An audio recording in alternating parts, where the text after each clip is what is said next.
J.D. Vance is very polished when it comes to debating, so it was a very clean debate. But the man lied the whole time. Case in point when you talked about abortion.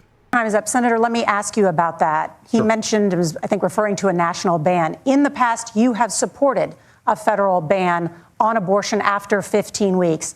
In fact, you said if someone can't support legislation like that, quote, you are making the United States the most barbaric pro-abortion regime anywhere in the entire world. My question is, why have you changed your position?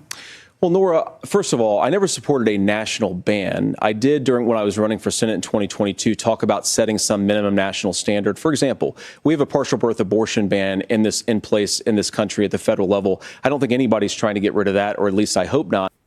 I certainly would like abortion to be illegal nationally. Now, look, I don't care what your stance is on abortion, but we're talking about his stance and how he lied about it. Now, as a man and as a politician, and this is no disrespect to him, I'm not challenging his manhood, but as a man, you stand on what you stand on. If you say that you wanted a national abortion ban on that radio show because you knew it was local and it was only going to get to a certain demographic, then you stand on it. And when somebody calls it out because now that stance is national, you say, yes, that's what I said. Now, what you going to do about it? You stand on your word, but when it comes to politicians, they got to finagle, they got to finesse. And the GOP and MAGA, and especially J.D. Vance and Donald Trump, they are the biggest finessers. And again, J.D. Vance was very, very smooth, and you would not pick up on his lies. Donald Trump, the man wears his lies on his sleeve. You can see his lies.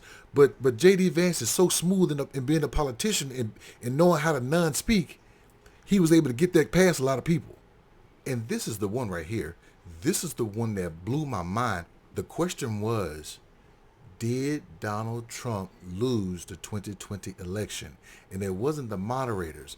It was Tim Walz that asked that question. Did he lose the 2020 election? Tim, I'm focused on the future. Did Kamala Harris censor Americans from speaking their mind in the wake of the 2020 COVID situation? That is a damning non-answer. It's a damning non-answer for you to not talk about censorship. Obviously, Donald Trump and I think that there were problems in 2020. We've talked about it. I'm happy to talk about it further. But you guys attack us for not believing in democracy. The most sacred right under the United States democracy is the First Amendment. You yourself have said there's no First Amendment right to misinformation. Kamala Harris wants to use the power of government and big tech to silence people from speaking their minds. I talked about this before in some of my posts, and I'm going to talk about it again now. But there's a book by Michael Holt called By One Vote, The Disputed Election of 1876.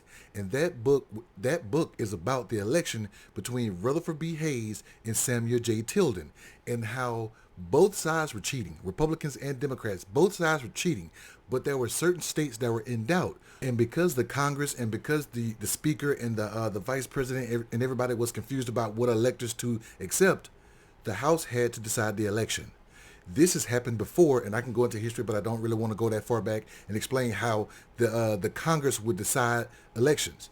Donald Trump and his cohorts tried to do the same thing to say, hey, this was a fraud, let the Congress decide. And do you know what had happened if the House of Representatives decide? Republicans will win every election, because Republicans, if every state had one vote, Republicans dominate the House of Representatives. But the House is not based on by one vote. It's based on the population. So places like California get 55 delegates and places like Alabama get 13. That's what they tried to do, and it failed. But in order to keep their legacy alive, they got to keep that lie alive. And this, JD, is where I got to call your manhood out, because you are so afraid of Donald Trump. Well, maybe it's not your manhood. Maybe you just want power so bad you are willing to placate this man and lie on him and for him and with him just to obtain power. Either way, you don't deserve it. What do you think?